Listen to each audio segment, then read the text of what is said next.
There is no question that bearding has become a major competitive sport, but let us never forget that competitive bearding is not just about fame and fortune. There are millions of men who may never make it to a national contest. At most, they will participate in a local beard competition, but they grow their beards for personal satisfaction. They do it to be part of the fraternity. They do it because it is who they are. This is the story of one such contest. The Haddam Neck Fair began as a small agricultural fair in rural Connecticut in 1911. Over the next century, it grew and grew. Now, over Labor Day weekend 2011, it has reached its 100th anniversary, and for the last 5 years, the Haddam Neck Fair has hosted a beard contest, the only one, as far as I know, at any Connecticut state fair. Indeed, the only one I know of in Connecticut at all. This year's competition has drawn 10 competitors. One newcomer to this competition is Dustin, who recently founded the Greater Hartford Beard and Mustache Club of Hartford. I started growing my beard about a year ago, and then I shaved it off and kept my mustache, and went with just a mustache for a while, and decided to grow back a little beard. It sounds so cliche, but it's not all about winning. It's about having a good time, and growing a beard and growing a mustache is one of the most fun things I can think of. So I'm looking forward to actually seeing these other competitors and seeing some other great beards from. Multiple Santas have also thrown their beards into the ring. This longtime Santa previously competed at Hatam Neck and even won a few years ago. I've had a beard for over 20 years. I was asked to do Santa in the elementary school. I've been doing it ever since. This Santa has also previously competed at the Hatam Neck Fair, and he won first place last year, a feat he'd like to repeat. Of course, being Santa, he's very gracious about it. Good, only because it's 100 years anniversary. Beyond that, it's just fun. Then there is this Santa. He's also competed at Haddam Neck several years, but has yet to win. But like a true Santa, he takes it in stride. It's all in good fun. As long as everybody has fun, that's all I care. Also competing is Paul, who has been growing his beard for 26 years but never entered a beard contest before. And Glenn, who has previously taken second and third in this contest and has been growing his beard for 20 years. Well, I started with the mustache as a brush-off from a former girlfriend. And then I just decided I didn't want to shave anymore, so I started growing the beard. Well, a friend of mine, female friend, doesn't like it, but I told her, I said, I play Santa Claus plus Santa the beard contest, so I said, you don't like it? You know? It shouldn't, I said, I don't tell you how to wear your hair. I like your hair longer than it is, but you like it short, so, you know, I'm not going to change you, and you're not going to change me. Then there's David, who has competed in all 5 Haddam Neck beard competitions to date, but has never won.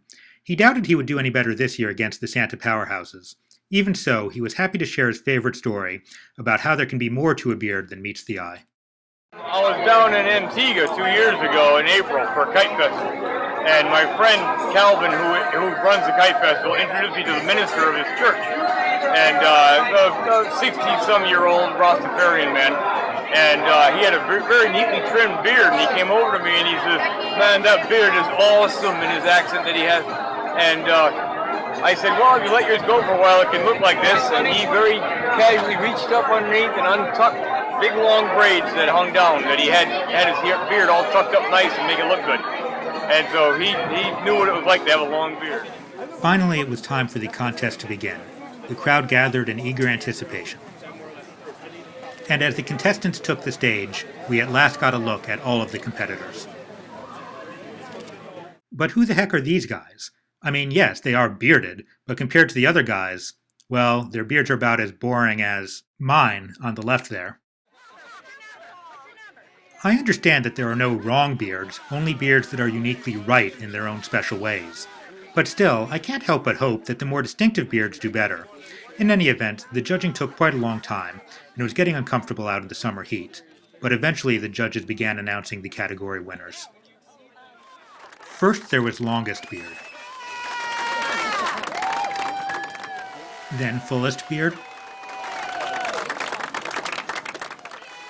Neatest beard. And finally, best mustache and sideburns. After a brief pause for a photo op for the category winners, the judges got down to the business of announcing the overall placings. Although I admit I would have had others before him, this gentleman came in 6th. I was equally surprised when his friend came in 5th. The Santa who won last year found himself in 4th place.